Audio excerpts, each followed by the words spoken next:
আজকে আমি যাচ্ছি মাহির ওয়ার্ল্ডে। সেখানে ওর বেবির জন্য আর কি একটা অনুষ্ঠানের আয়োজন করা হয়েছে, যেখানে থাকবে ইজবা, রাইফা আর ও। আর দেখো গাইস, আমি এসেছি পরে আর ভিডিও করতে পারিনি। আর এখানে দেখো ইজবার জন্য কি হয়েছে। ইজবা কই গেল? ইজবা কই? আরে দুইজনেই কই উধাও হয়ে গেল ভাই। এখন শুধু মাহি আর আমি আছি। আর এটা কিন্তু ওই মাহি না, এটা আরেকটা মাহি, দুইটা মাহি। আমি একজনের ওয়ার্ল্ডে আসছি। আমি প্রায় সময় ওর ওয়ার্ল্ডে আসি, ও সবসময় আমাদের জন্য আয়োজন করে। অ্যান্ড ওরা দুজন কই গেছে? যাক, ওকে আমার দেখে অনেক বেশি ভালো লাগছে। অ্যান্ড ও বলেছিল পিঙ্ক কি হচ্ছে, আটকে গেল কেন?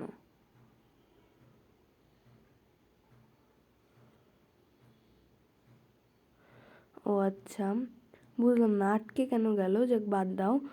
তো ওর ওয়ার্ল্ডে আমি প্রায় সময়ই আসি, কারণ ও আমাদের জন্য অনেক সুন্দর সুন্দর আয়োজন করে, যেখানে আমরা এসে অনেক মজা করি। আর এখানে দেখো বয় অর পিঙ্ক, এই কারণে পিঙ্ক কালারও আছে আবার। আর গাইস, আমি ভাবছি যে এখন আমি একটু দেখি ওরা কোথায়, দেখতে হবে তো। কই গেল? যতই হোক ওরা তো আমারও বেস্ট ফ্রেন্ড।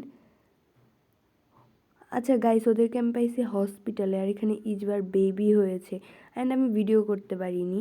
আমার তো অনেক ভালো লাগছে। ওরও হচ্ছে গিয়ে একটা মেয়ে মেয়ে হয়েছে। And I am really so happy. এই যে দেখো ওর মেয়ে। অ্যান্ড এইগুলো ড্রেস কিন্তু আমি পরিয়ে দিয়েছি। আর ওখানে আরিশ আছে। আর মাহি ইজবার সাথে দেখা করতে এলো। অ্যান্ড ইজবার বাচ্চাটা আমার কাছে অনেক বেশি ভালো লেগেছে। ওদের দুইজনের বেবি এত পরিমাণে কিউট, কি বলবো, বলার মতো না। আর আমি দেখছিলাম ওর বেবি ড্রেসেসটা। এই বাচ্চাকে আর কতক্ষণই বা এইসব ড্রেস পরায় রাখবে, তাই আমি ওর ড্রেসটা একটু চেঞ্জ করে দিলাম। এখন কই গেল? আচ্ছা গাইস, এই বাচ্চাটাকে আমার কি পরিমাণে ভালো লাগছে। আহা, তো এই বাচ্চাটাকে আমার অনেক বেশি ভালো লাগছে। অ্যান্ড ওর বাচ্চার নাম কি রাখবে আমি জানি না। ইজবার বাচ্চা আবার কান্না করতেছে। চলো। আর এখানে রাইফা আমাদের জন্য খাবার নিয়ে এসেছে। ইজবার বাচ্চা কান্না করে কেন? মনে হয় খিদে পেয়েছে। আচ্ছা, ইজবার বাচ্চাকে আমি থামায় দিব, বাট তার আগে খেয়ে নিই আমি। তো এখন ইজবার বাচ্চাকে নিয়ে আমি একটু খেলবো। আর গাইজ, বেবি আমার এত ভাল লাগে, কি বলবো, বলার মতো না।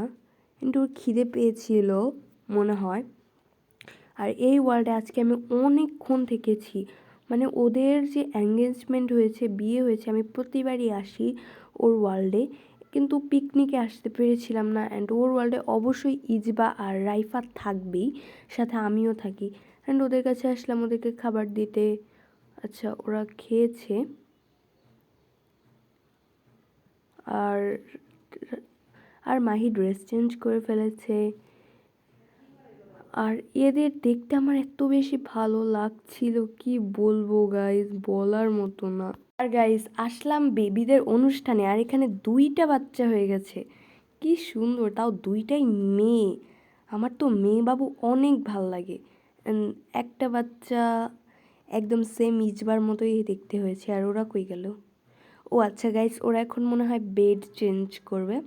এদিকটা একটু বড় আছে, চেঞ্জ করলেও ভালো। আর ওদের বাচ্চাগুলোকে আমার সত্যি এত ভালো লাগছে, বলার মতো না। অ্যান্ড গাইস, ইজবা কান্না কেন করতেছে আমি বুঝলাম না। রাইফা, ইজবা কান্না করতে শুরু করে দিয়েছে। Miss you, miss you. তোমরা কি করতেছো? কান্না কেন করো? এই ইজবা। আচ্ছা, ওরা কান্না করছিল কেন গাইস আমি জানি না। বাট তারপরেই হচ্ছে গিয়ে ওরা লিফট নেয়, মানে ওরা চলে যায়, দেন আমিও চলে যাই। কারণ আমার সময় ছিল মাত্র 25 মিনিট, কিন্তু তবুও আমি বাটপারি করে অনেকক্ষণ থাকছিলাম। সো আমি এখন হচ্ছে গিয়ে, আর গাইস আরিশকে আমি মানে ওই যে দেখছো গাইস, রাইফা চলে গেছে, এখন চলে যাবে হচ্ছে গিয়ে ইজবা। অ্যান্ড গাইস, আমার অনেক বেশি স্যাড লাগছিল। তো এরপরে আমিও চলে আসি, অ্যান্ড একদিনে দুইটা বাচ্চা হয়ে গেছে। So tata, bye bye.